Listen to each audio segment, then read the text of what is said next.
and welcome back to my channel. Today I'm going to be doing my February wrap up.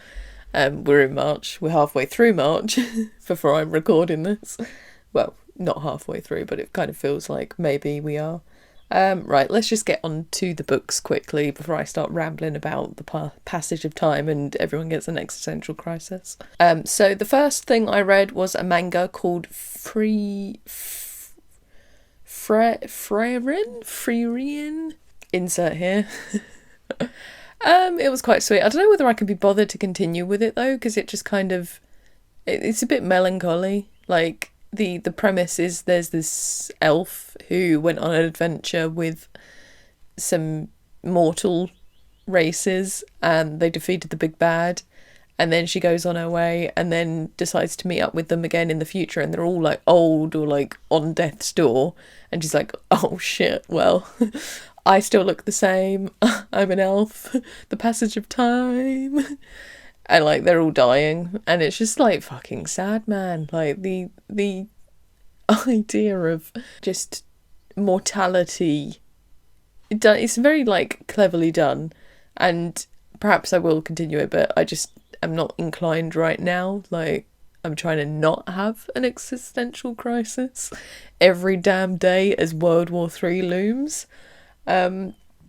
So I want something cozy, I want something fun, I want something easy. It's good, but it's not my vibe at the moment. Talking of not my vibe, the audiobook of Intermezzo by Sally Rooney dropped into my Libby app via my library card.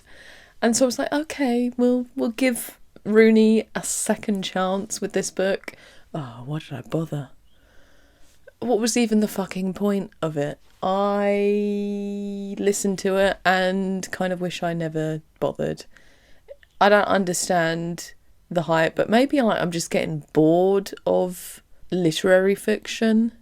Like, maybe fantasy and sci-fi has frazzled my brain so much that the idea of just stories about people and just having conversations with each other on the most mundane of topics, some idiot being depressed as fuck, fucking over everyone around him, being rude to his brother, who may or may not be autistic. Like, I still don't understand what Sally Rooney was doing with the characterisation of Ivan. But yeah, like, just, was his name Peter? I've forgotten. Shit character, annoying. Yeah, I get you depressed, but just go to therapy, man. Go to therapy, bro. If you're having that much of a hard time, talk to someone about it. Don't just be a little worm. So all of my misgivings about trying to read it physically were still there throughout the audiobook experience, but you know what? You win some and you lose some.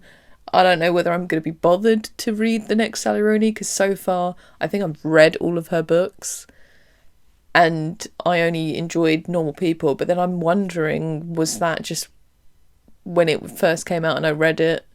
Like, what would I think of it now? Like, I don't know.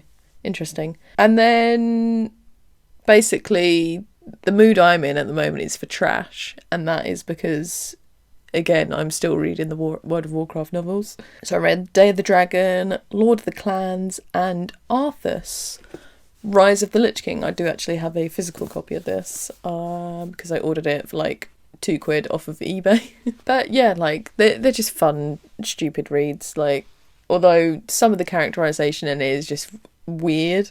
Like, Day of the Dragon, there's just, everyone is obsessed with this elf. And, like, they're all, like, leering at her all the time. It's just like, oh, we get elves are beautiful, but, like, come on, bro. Being weird to her. But then I suppose if you're beautiful in society, you don't get left alone by men. Kind of accurate. Lord of the Clans was interesting. Like, Thrall is like the main character of this. Thrall, if you don't know World of Warcraft, is like an iconic orc war chief, and it was really cool to kind of get to know his character a little bit more. And then obviously the only Arthas, like, is such a fucked up character, but like so interesting. And like, I've played some of Wrath of the Lich King, but after reading this, I really, really, really want to play Warcraft 3, which is like a real-time strategy game. I don't know if I can fucking play it. I have no strategy. When I walk into battle, I'm basically Leroy Jenkins charging in and just fucking shit up. I don't have a battle plan ever. I just slash with my little claws because I'm a druid and hope for the best. So it would be interesting to try and play the Warcraft games, but I just don't know how far I would get. But yeah, because Arthas is like the main character in the third Warcraft game, and then the expansion of that game, the Frozen Throne, is all about his descent into villainy, becoming a Death Knight, which is like basically a dead knight who fights for the Lich King, which is basically like this entity that controls risen zombies. Like, it's all like very hardcore metal shit. But yeah, no, I think it's really interesting. And like, I personally absolutely love Jaina, who's like a wizard. And she's in this because she has like a relationship with Arthas, and basically he then goes mental, starts fucking killing everyone, and she's like, oh my god, what have I got myself into? And also Sylvanas, who is another iconic character, is in this as well, and her story is really sad because I started playing World of Warcraft when Shadowlands came out, which essentially is considered one of the worst expansions, and her character does some really fucking dark shit. So it's kind of interesting to go back and to see how she got there. But yeah, anyway, I'll stop talking about World of Warcraft. Well, I'll never do that, but I'll stop talking about it now. And then the final book that I read in February was The Lamb by Lucy Rose. I listened to this on audiobook because I did have a copy of the hardback that came in at my library, but I just wasn't in the mood for reading it. I think it's because I've been reading trash that I'm enjoying being able to get through a book really quickly, but faced with a semi-decent book, I'm like, ooh, do I want to read it or do I want to listen to it? Because I'm lazy. Well, I'm not lazy. I don't know. I find reading takes a lot of my attention. I struggle with that. I don't know, like, I've never really said about this, but you can kind of get how shit I am at reading by the amount of books I start, I never finish. Like, the amount of books I've talked about on this channel that I haven't actually finished is insane. Like, oh, I've started reading this. Like, for example, June Messiah. Started reading it, haven't touched it in the month of February. I lost it even for a few weeks. Found it again, I was just like, I kind of can't be bothered to read you at the moment. It's the same thing with The Vampire Lestat. Started reading that last year. Haven't finished it. I don't know what I'm doing. I was enjoying it. What happened? And that whole debacle with the Wind Up Bird Chronicle, where I didn't touch it for 2 years and then had to listen to it on the audiobook.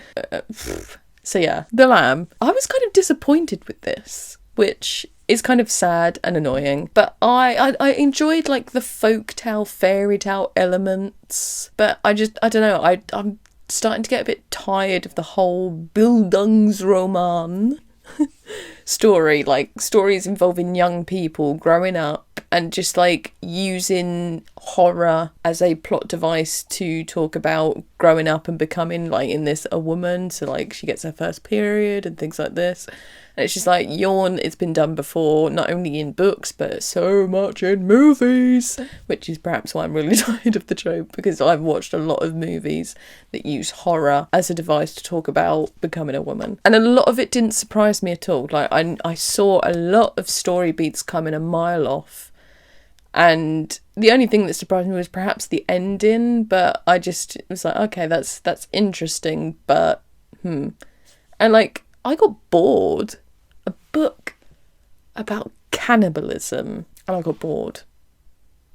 It just felt like it was dragging on in the middle section, and I could have just done without half of it. And yeah, like, but it's a debut novel, so I guess it's not going to be like the best thing ever. But yeah, it was alright. So that's all the books I've read. I am still currently reading June Messiah, as I just said. We're going to forget about Lestat. Like, babe, I haven't picked you up in over 6 months. You're dead. And I am also still reading We Do Not Part. I did say last month that I was probably going to do an individual review on it, and that would be coming this month in February. I'm finding it really hard to get through this book, I'm not gonna lie. Like, yes, it's Hong Kong, it's beautifully written, but it's about a fucking massacre. And just some of the imagery in it is just like, holy shit, that's harrowing. But also, it's just the way it's written, it's a little boring, I'm not gonna lie. Like, it's a bit of a slog to get through in terms of how the narrative is presented. You gotta be on your A game as well, paying attention, because she flits from narrator to narrator, past, present, kind of reality, and maybe a dream-like scenario. So it's just like, yo, you've got to have your whole attention, and sometimes I'm just not feeling it. But it's interesting. It kind of feels semi-autobiographical as well, considering that Han Kang did actually write about the Gwangju uprising in her book Human Acts. And the author in the book, Kyung Ha, has similar kind of, she wrote a book about a uprising / massacre, and like I saw on Wikipedia when I was just looking at information about it, the character also has this recurring dream that Han Kang had herself about like tall trees on a beach and like just very eerie imagery. So that's interesting. But yeah, I am hoping to finish it soon. I am like at 80% on the book. I'm just, yeah, I've got to be in the right frame of mood to read about it, and at the moment the world is not worlding. Like, I am feeling a bit like dread, like there's just a dread within me. Like, the rise of fascism is just steamrolling at the moment. The whole thing to do with Ukraine and just how that was atrociously handled, and I'm just like, World War III feels like it could be imminent. And then just reading about a massacre that took place around the time of World War II and a little bit after into the realm of the Korean War, it's scary. Like, just the shit that humans can do to each other, the pain, the suffering, and just it's unfathomable sometimes. And this is kind of really driving that home, like just some of the things that said, like fucking babies getting slaughtered, children, men, women, just on the off chance they might be communist. Harrowing stuff. So yeah, it's a good book, but it's not for the faint of heart. And like, I love Hong Kong, I love her prose, but it's not easy to get through at the moment. Coffee break. This is my Molang cup. It's a cute little bunny. Should we talk about movies? I watched a couple of movies in thingy. I've just been reading and gaming recently. Yeah, so I watched 4 movies in February. The first of which was Bird, which is an Angela Arnold movie. And this film kind of felt a bit strange for me to watch because it was shot in the kind of neighbourhoods that I grew up in. So this was shot in, I think, like Gravesend and like North Kent, and just the streets, they looked very familiar. Like, I didn't live there, but just the streets, the kind of people, it just like kind of felt like her. Like, movies are never normally about these kind of communities. Yeah, so it was interesting. Obviously Angela Arnold is she came from a working class background, so it's always nice to see a filmmaker who hasn't been to like private schools and isn't a fucking nepo baby, because the arts in this country is literally dominated by rich people. So it's always fantastic to see someone kind of rise from being a working class kid, become someone who's kind of like internationally recognised, albeit on the sort of independent front. But yeah, anyway, Bird is the story of a young girl. So again, like, this felt very Bildungsmung romance. So like, maybe that's why fucking Lamb annoyed me, because I'd already watched something that almost is similar in its execution. Like, magical realism is kind of a bit of a part of this film, and it also like kind of feels a bit like a fairy tale as well. But it's about this young girl who lives with her father, who is basically a chav. That's what I can say. Played by Barry Keoghan, and he's just a bit of a wanker to her. Her family life is horrid. The living conditions, it looks like they're squatting in an apartment complex, just by how sort of decrepit the place looks. And she's like kind of a very soulful girl. She like takes pictures and short videos which are actually superimposed into the movie, which I thought was kind of cute and adds like another dimension to it, like just almost feeling like it's mixed media. So it's got like the story unfolding, but then it's interspersed with her camera footage. And she then one day meets this odd man played by one of my favourite actors at the moment in European cinema, Franz Rogowski. And they sort of like start talking and form a bit of a friendship with each other. She tries to help him with something, and he's called Bird, and there's just like something mysterious about him, and there's very something elemental and different, and as it unfolds it becomes clear that there's imagination at play perhaps, or is there this real kind of magical realism. I thought it was quite a striking movie and quite beautiful, and I would definitely recommend it. I watched it on Mubi, which is like one of the best places to watch movies. Use my link down below to get a free month, and then in return I'll get a 3-month, which is ideal for someone that loves watching movies. Although, have I really been watching movies that much recently? Who knows? More coffee. And then continuing my little Mubi marathon, it wasn't really, The Beast, or La Bête, by Bertrand Bonello. Holy crap is all I can say about this movie. I really enjoyed it. I thought it was beautiful, stunning, imaginative, creative, compelling. It's a long movie, but I was just transfixed by it and just so interested about how things interweaved and like just the concept. It's kind of like sci-fi, but like fantasy-ish, but like very mundane and normal in a way.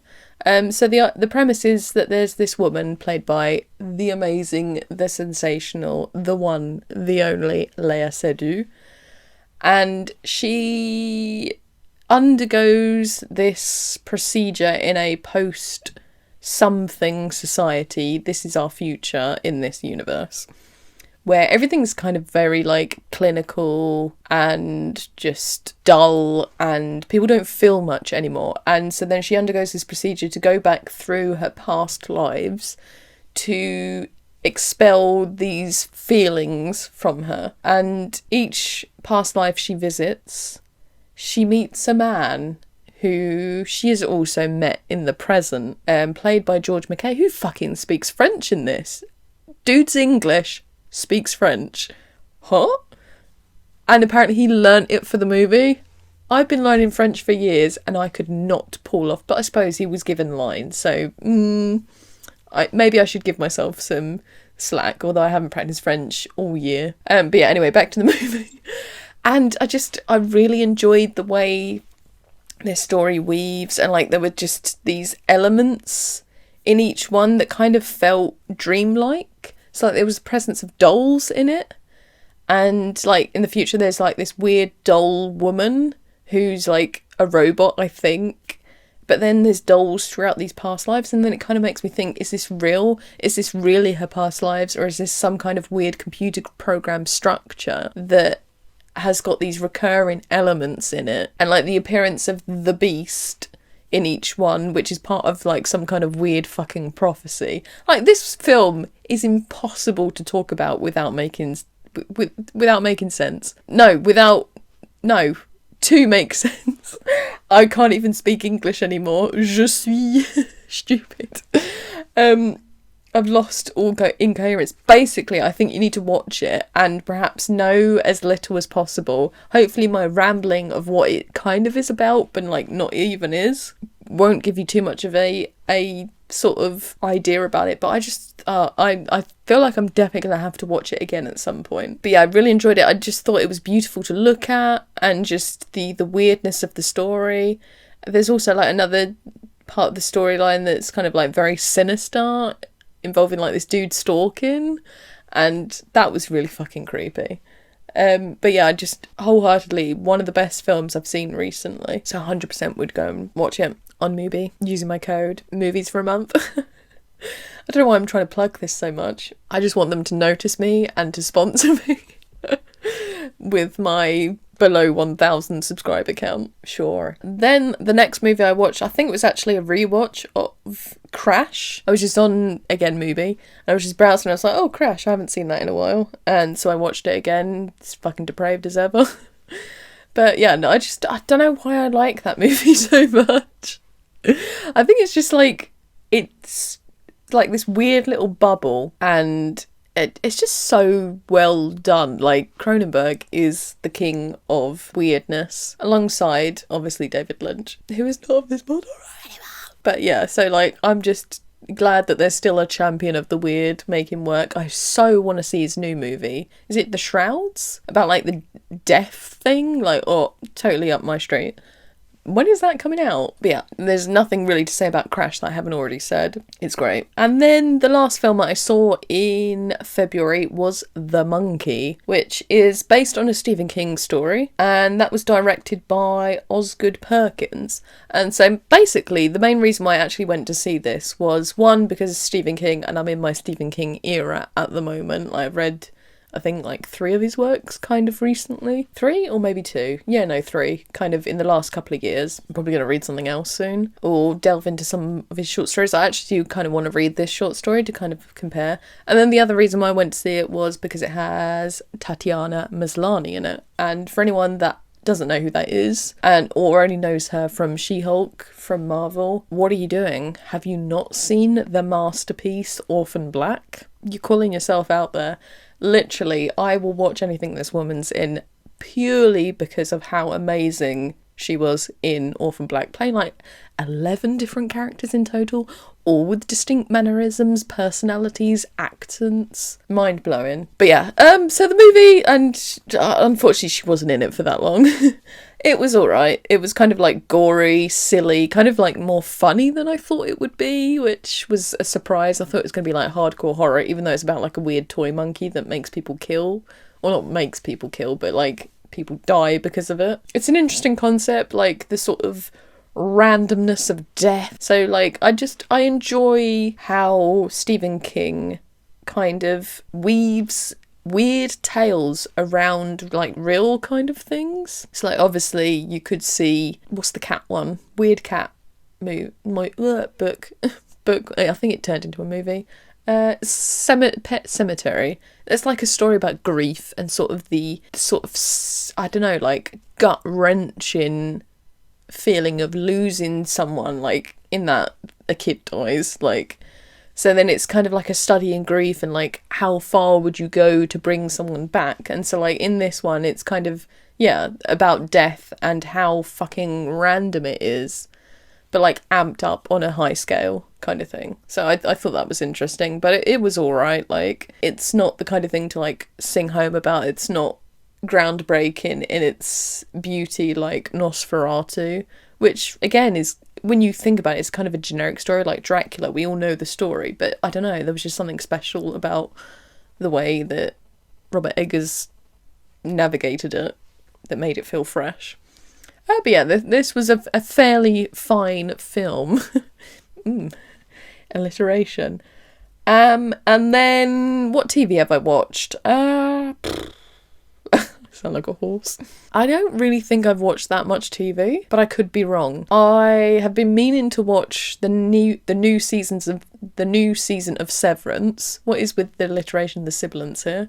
New season of Severance. But I was waiting to get to like the beginning of March so that I could subscribe for a month, watch the whole thing, as well as watch Silo, as well as anything other that I want to watch. I kind of want to watch the new Anya Taylor-Joy movie, The Gorge. Is that out on Apple yet?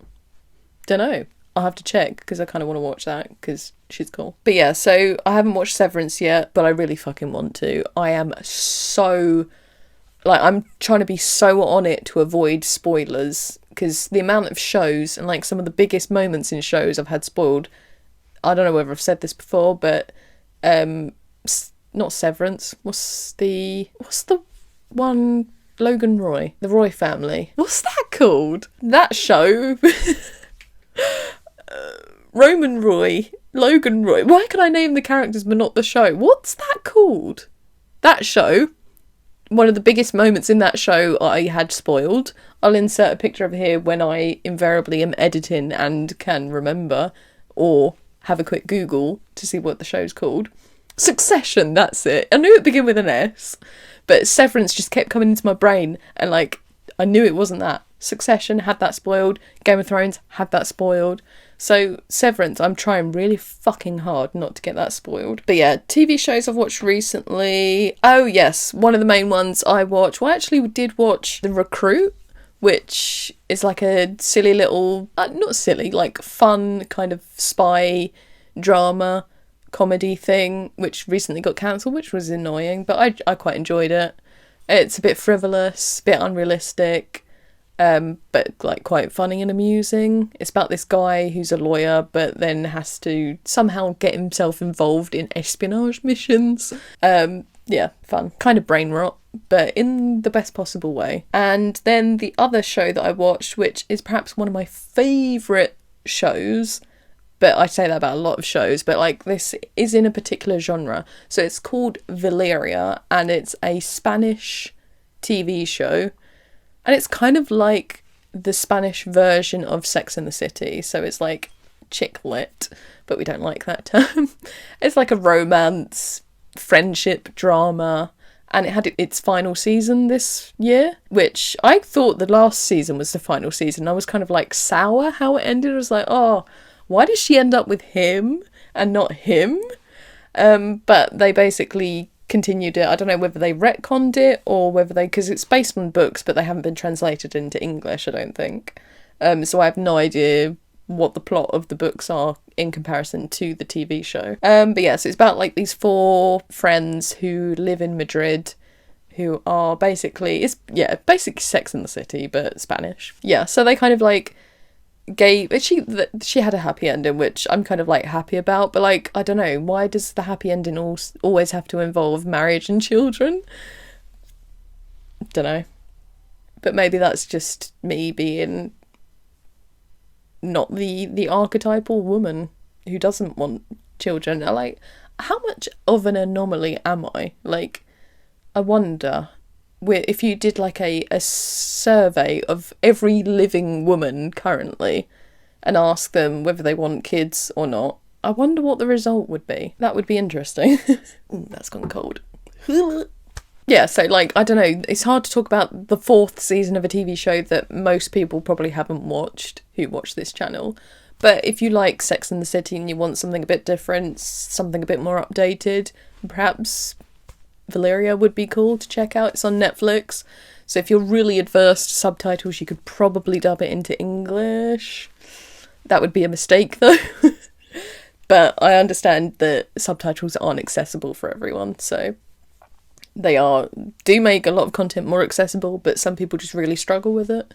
So I'm going to take back what I just said about being the wrong choice. I think this is the end because I am rambling. It always just devolves into just ramble. I'm just not very good at staying on track with things. I don't know what that says about me. But I never have, so it just feels normal for me. Being a rambling mess. Yeah, so thank you for watching. Let me know in the comments what you've been reading, watching, doing in the month of February. And I will see you again soon. Bye-bye.